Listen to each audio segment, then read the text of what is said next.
Nice to meet you, Keith. Hi, Chris. Nice to meet you, Kath. How you doing, From Kath? Oregon. Okay, welcome. Nice to meet you. Welcome. Thank you. Welcome. Terrace, how's it going? You alright? Good, mate. Good. Welcome to North Lanarkshire. As a brand new football club, how do you compete with other clubs for fans? Now, big one. Bigger. A community is just shared values, shared ambitions. A community club doesn't necessarily need to be a local community. They came in. Caledonian Braves. I came up with the idea to have an online community or a global fan base, and that's what led to Caledonian Braves today. There was a real pushback against that concept. Let's just check the scenarios. If anybody's invested from America while we're on this, somebody's just came back for the pub and made an impulse buy to buy a Scottish football club. My name's Chris Ewing, I'm the founding owner of Caledonian Braves. We're Scotland's youngest senior professional football club, based at Alliance Park in North Lanarkshire, currently playing in the Scottish Lowland Football League. I think people forget that we're only exist since 2019. My name's Ricky Waddle, I'm head coach of Caledonian Braves. We never had particularly many fans, so that's an obvious thing to say. We didn't really have an identity. Most clubs will have a stadium which is situated in a town, and we didn't have that. We get a lot of stick here about, oh, you don't have fans, we don't have tradition. How do we compete? You know, how do we increase football into the ground? I really had this vision in my head of creating this global community. Brilliant, thank you. Thanks very much. Enjoy the game. Sir, they tried to give us a free admission, but we wanted to support the club.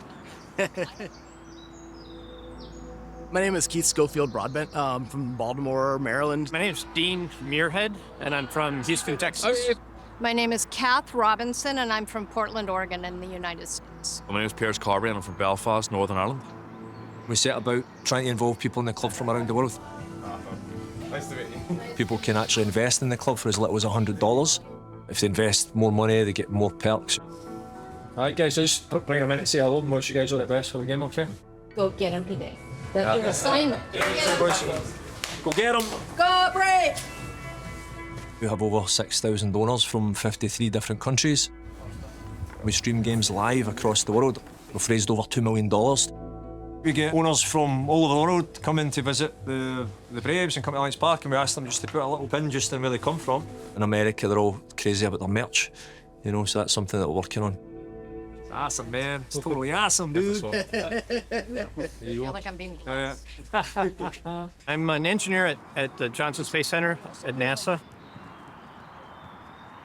It's not every day you get a chance to invest in what I call a moonshot, in that it's a unique opportunity for us. That's when we won the league.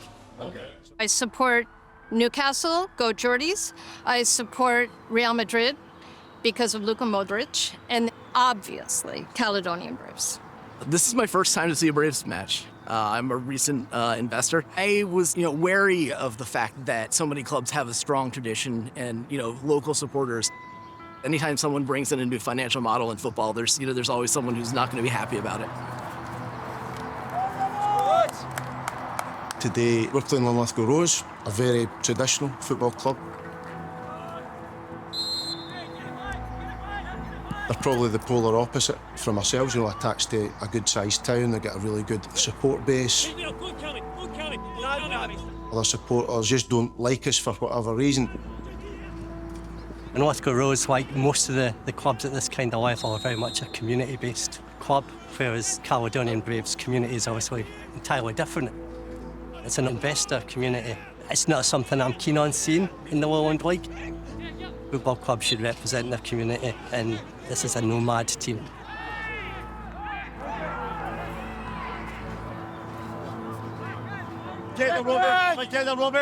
It's because we're doing something different. They're used to a certain style of club, and we've disrupted that. They get stuck in their ways, with all due respect, where they're relying on the punters coming in from the town and to go and watch their clubs.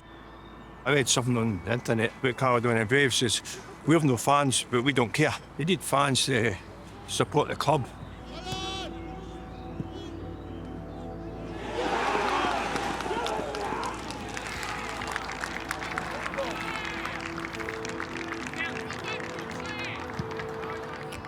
There's many clubs that have stagnated for the last 50, 60 years, whatever. The definition of madness is doing the same thing every year and expecting a different result. I think there's nothing better than playing in front of a local crowd. We would love to grow our local fan base, but does it matter to the players? I don't think so. I think they look at it a different perspective to maybe even my generation, where it's, you know, it's a worldwide audience for everything. Nearly 3,000 people were live streaming the game today.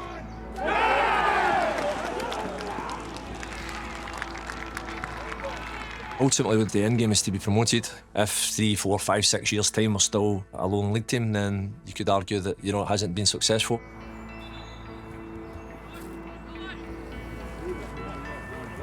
There's a level of accountability there now as well, because we're accountable to other people. The last thing we want to be is the club that misspent $2 million.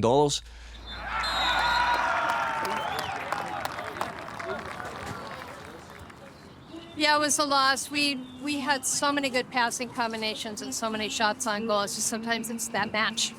Yes, nice to meet you. If not pull more right. Thank you. Yeah, the fellas, you know, the boys, they did a great job. And, you know, they worked hard. Disappointing outcome, but it was a great day to be here anyhow. The traditions, the heritage of Scottish football is there for everybody to see. So I don't see why people around the world can't tap into that. There's no manual out there that says how to create a football club from scratch. There's so many challenges, you know, it's just like resources. These are all challenges that every club has.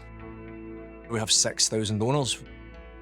Together we can hopefully do something that's never been done before in Scottish football.